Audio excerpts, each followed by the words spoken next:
If you search for who discovered insulin, you'll likely come across two names: Frederick Banting and Charles Best from the University of Toronto. But their version of insulin wasn't exactly groundbreaking at first. It was a crude extract made from mashed up animal pancreas, something other scientists had already attempted. Worse, their early extract didn't work well in humans. It was only after one of their collaborators developed a purification process that insulin became usable. So, was their discovery truly a discovery, and why do they all get the credit? To answer these questions, let's dive into the fascinating history of insulin. Humans have known about diabetes for thousands of years. Ancient Egyptian texts from around 1550 BCE describe a disease that was likely diabetes.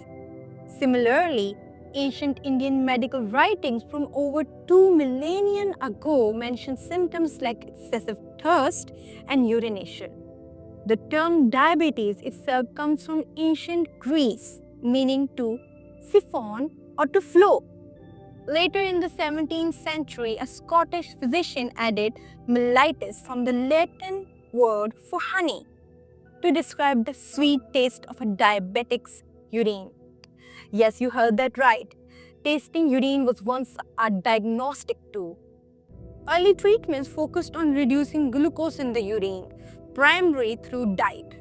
That same Scottish doctor believed that eating vegetables caused the sugar buildup. So he recommended a low-carb diet, heavy on meat and fat.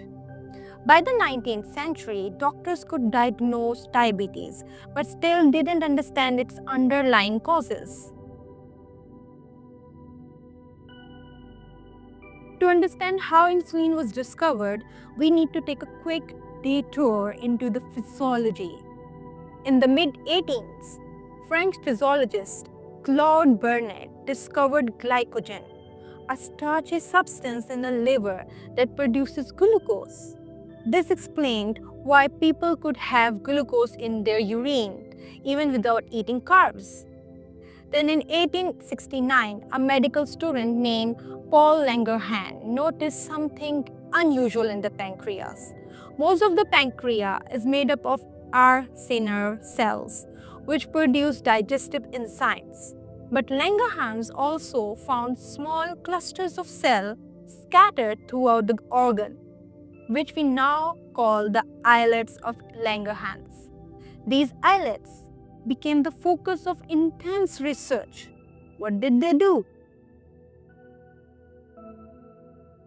In the late 19th century, researchers Oskar Minkowski and Joseph von Mering accidentally discovered that removing a dog's pancreas induced diabetes. This was a huge clue. The pancreas must produce something that regulates the blood sugar. But what? Scientists initially thought that pancreas secreted a substance into the gut to prevent diabetes, but experiments tying off the pancreatic duct didn't support this idea. The breakthrough came when the scientists shifted the focus from the organ itself to the chemicals it produced. This was a new concept at the time, inspired by the discovery of hormones. Chemicals secreted directly into the bloodstream to communicate with other parts of the body. The idea was revolutionizing. If you could only identify the hormones responsible for regulating blood sugar, you could treat diabetes. By the early 20th century, scientists were racing to isolate the pancreas' internal secretion. In 1909, a Belgian scientist named this hypothetical substance insulin after the islets of Langerhans. But isolating it proved incredibly difficult. Early attempts to create pancreatic extract often resulted in severe side effects like vomiting, convulsions, and even death in test animals. Despite these setbacks, researchers like George Lundving, Lozer, Israel Kallener, and Nicole Polsky made significant strides. Polsky, for example, successfully lowered blood sugar in dogs using an extract he called pancrein. But none of these extracts were safe or effective enough for human use. By the 1910s, many experts had lost hope that a usable pancreatic extract would ever be found. Frederick Banting, a Canadian surgeon with a tumultuous career. After failing to study art, Banting turned to medicine. In 1920, while preparing for lecture, he read a paper about islets of Langerhans and had an idea. What if the digestive enzymes in the pancreas were destroying insulin before it could be extracted? Banting hypothesized that tying of the pancreatic duct would cause the digestive cells to atrophy, leaving the insulin-producing islets intact. Banting pitched his idea to J.J.R. MacLeod, a carbohydrate metabolism expert at the University of Toronto. MacLeod was skeptical but intrigued. He gave Banting lab space and assigned him a student assistant, Charles Best. Together, they began experimenting on dogs.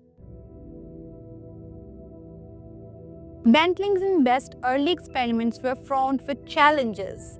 Dogs often died from infection or surgical complications, and their duct ligation techniques didn't always work. But by August 1921, they finally saw a drop in blood sugar after injecting a diabetic doctor with the extract which they called ilistin. However, the extract was inconsistent and often ineffective.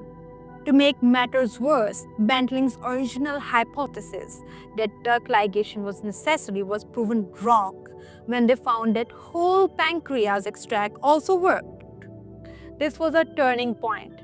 They realized that the key wasn't the source of the pancreas but the extraction method. Banting and Best made their three critical advancements. Number 1. Duct ligated pancreas. Though not essential, it helped them understand the pancreas' role. Number 2. Fetal pancreas. They discovered that fetal pancreas rich in islet cells produce more potent extracts. Number 3.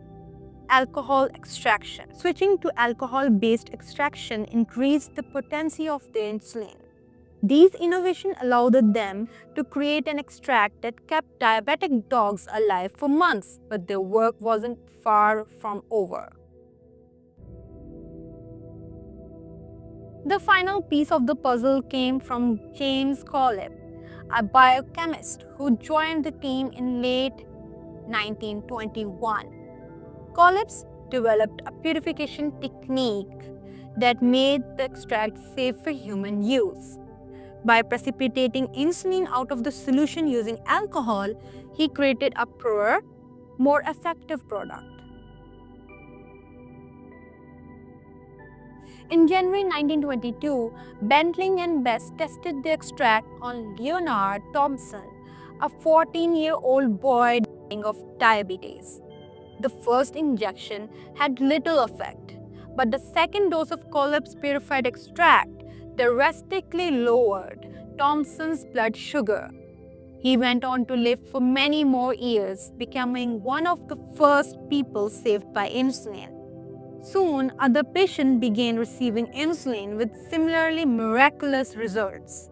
Elizabeth Hugh, a 14-year-old American girl, was one of the most famous early cases.